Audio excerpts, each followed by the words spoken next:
Os chineses são reconhecidos mundialmente por realizarem megaprojetos que desafiam a engenharia convencional.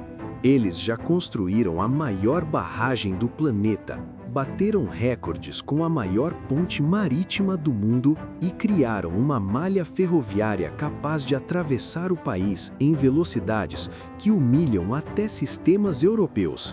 Essas obras não apenas geram lucros bilionários para o governo chinês, como também deixam claro que o país opera em um patamar de engenharia que poucas nações conseguem acompanhar. Porém, dessa vez, o gigante asiático foi ainda mais além.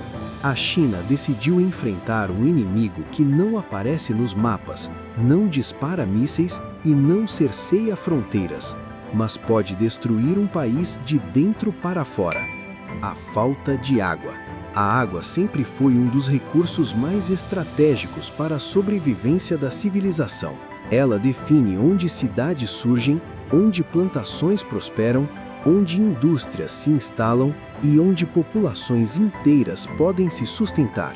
A diferença é que enquanto muitos países perceberam isso tarde demais, a China percebeu cedo e decidiu agir em escala industrial.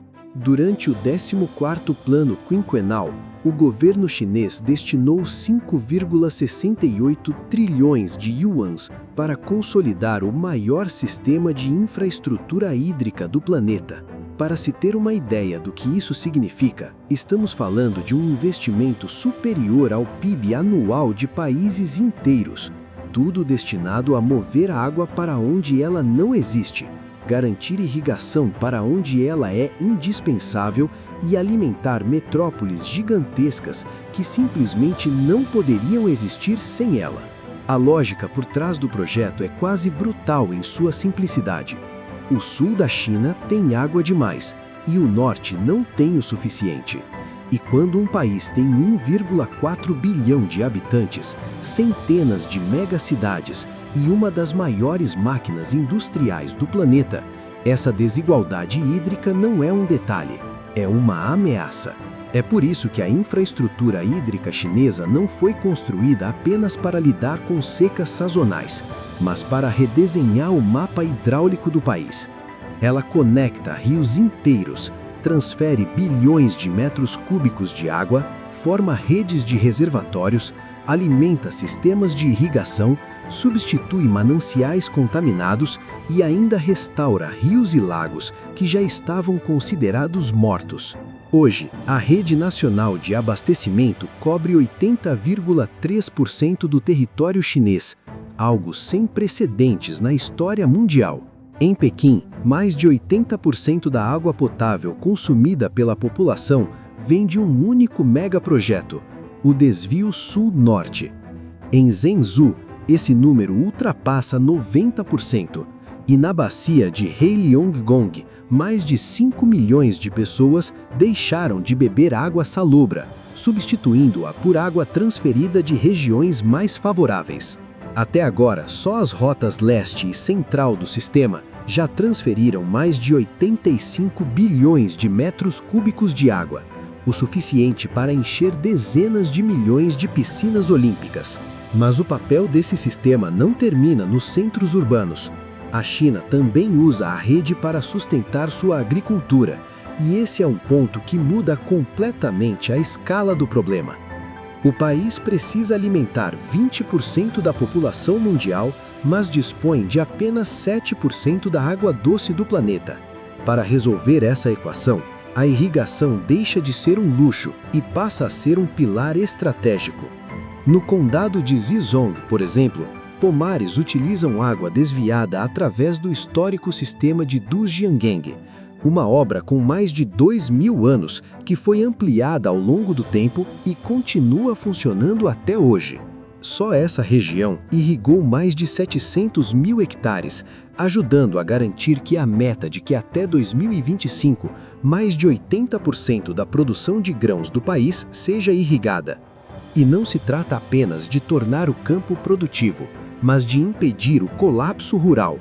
Em regiões como Huailou, 38 projetos de gestão hídrica elevaram a capacidade de controle de enchentes, evitando desastres que no passado destruíam safra após safra. O terceiro pilar do megaprojeto é o abastecimento rural. Até o fim de 2025, a China pretende atingir 96% de cobertura de água encanada nas áreas rurais, consolidando o maior sistema centralizado de abastecimento rural do mundo. Isso significa mais saúde pública, mais produtividade rural, menos êxodo e, principalmente, mais estabilidade social. E estabilidade é algo que o Partido Comunista Chinês não trata como detalhe. O quarto pilar é talvez o mais surpreendente: a recuperação ecológica. Mais de 5.500 rios e lagos foram restaurados e classificados como rios felizes, o termo usado pelo Ministério dos Recursos Hídricos para expressar corpos de água plenamente funcionais. Rios que estavam secos, como o grande canal Pequim-Randosa, voltaram a ter fluxo graças à reposição hídrica artificial. Nascentes como Jingxi e Baiquan, que já haviam sido consideradas perdidas, voltaram a jorrar. O que está por trás desse esforço é uma verdade dura. Quando um país controla a água, ele controla a agricultura, a indústria, a urbanização e a sobrevivência. Quando não controla, ele se torna refém da natureza. E esse é o ponto onde a estratégia chinesa se torna geopolítica. Enquanto o mundo discute petróleo, semicondutores e energia, a China está construindo uma muralha invisível contra o risco hídrico, um risco que muitos países só vão perceber quando já estiverem no colapso. No final, a pergunta que fica não é quanto custou mover água, mas sim quanto custa não mover. Porque se o século XX foi marcado por disputas pelo petróleo, é possível que o século XXI seja marcado por disputas por água. E a China está chegando preparada.